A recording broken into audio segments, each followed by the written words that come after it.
अस्सलाम वालेकुम, क्या हाल है आप लोगों के। हमारी कौम जो पहले ही फ़िरका वारियत तो कौम परस्ती में डिवाइड थी, मैंने देखा ही है। इनकी सोच भी ना आपस में डिवाइड है। हाँ, इनकी सोच पे भी आपस में इत्तेफाक नहीं है। कोई कहता है कि कोरोना अमेरिका की साजिश है, कोई कहता है कि कोरोना हमारे घरों तक पहुंच गया, कोई कहता है कि लॉकडाउन को सख्त हो जाना चाहिए, कोई कहता है कि लॉकडाउन को नरम होना चाहिए। तो इसी नरमी और सख्ती का फ़ायदा इंडिया ने उठाया, जिन्होंने हम पे एक एटम बम गिराया इंडियन एक्टर की सूरत में, जिन्होंने कल ही सुसाइड की है, जिनका नाम है सुशांत सिंह।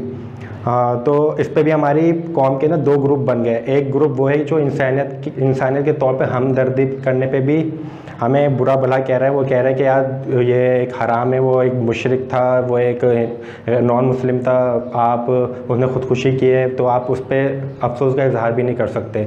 और दूसरा वो है जो जिन्होंने ट्विटर पर ट्रेंड चला दिया #RIP सुशांत सिंह का, उसके लिए मगफिरत की दुआएँ कर रहे हैं। उनका बस नहीं चल रहा है कि उसके लिए घर में कुरान खानी रखवा दें उसके सारे सवाब के लिए। तो ये दो ग्रुप हैं। मेरे इसमें क्या राय है? मेरे इसमें वही राय है जो कुरान में अल्लाह ताला फरमाता है। उस आयत का मफ़हूम कुछ यूँ है कि हम किसी नबी को, किसी मोमिनीन को ये ज़ेब नहीं देता कि किसी मुशरिक के मर जाने पे उसकी मगफिरत की दुआ करें, हालांकि उस पर हक़ वाज़े हो चुका हो।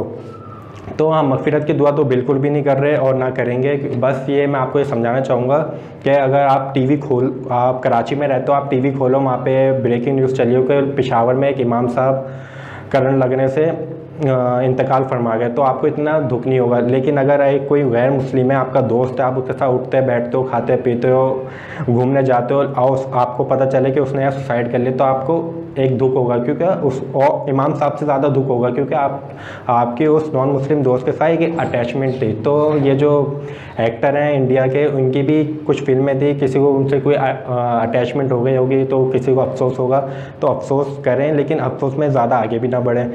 तो आप समझाएं उनको, लेकिन आप ऐसे ना समझाएं, क्योंकि हमने तबलीग को सिर्फ फेसबुक के हद तक रखते हैं। हम फेसबुक पे तबलीग करते हैं, तो फेसबुक पे तबलीग करना इतना असर नहीं रखता। तो अब ये सवाल हमसे भी होगा, एक मुशरिक जो मर रहा है, एक जो नॉन मुस्लिम जो मर जाता है, हम ये तो कह देते हैं वो नॉन मुस्लिम मर गया, उसके लिए मगफिरत की दुआ नहीं करो।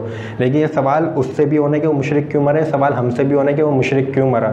एक नॉन मुस्लिम है जो मुसलमानों की सोसाइटी में रहता है, 20, 30, 40 साल रहता है, और वो मुशरिक मर जाता है, तो इसका सवाल हमसे भी होने, क्योंकि हमने उस पर अपना दीन को वाज़े नहीं किया। हम उसके साथ उठते हैं, बैठते हैं, पार्टियां करते हैं, छाड़ेबाजी करते हैं, सब करते हैं, लेकिन हमने कभी उसके साथ अल्लाह रसूल की बातें शेयर नहीं करेंगे उसके साथ। जब हम उसको अपने दीन को वाज़े तौर पर उसको बताएंगे नहीं, उसके साथ शेयर नहीं करेंगे, तो वो हमारे दीन को कैसे समझेगा। तो इस कहीं ना कहीं हम भी कसूरवार हैं इन चीज़ों के।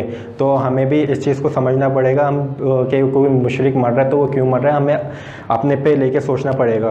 तो यही एक पैगाम था मेरा। अगर वीडियो अच्छी लगी तो वीडियो को ज़्यादा से ज़्यादा शेयर कीजिएगा। ठीक है, अल्लाह हाफ़िज़।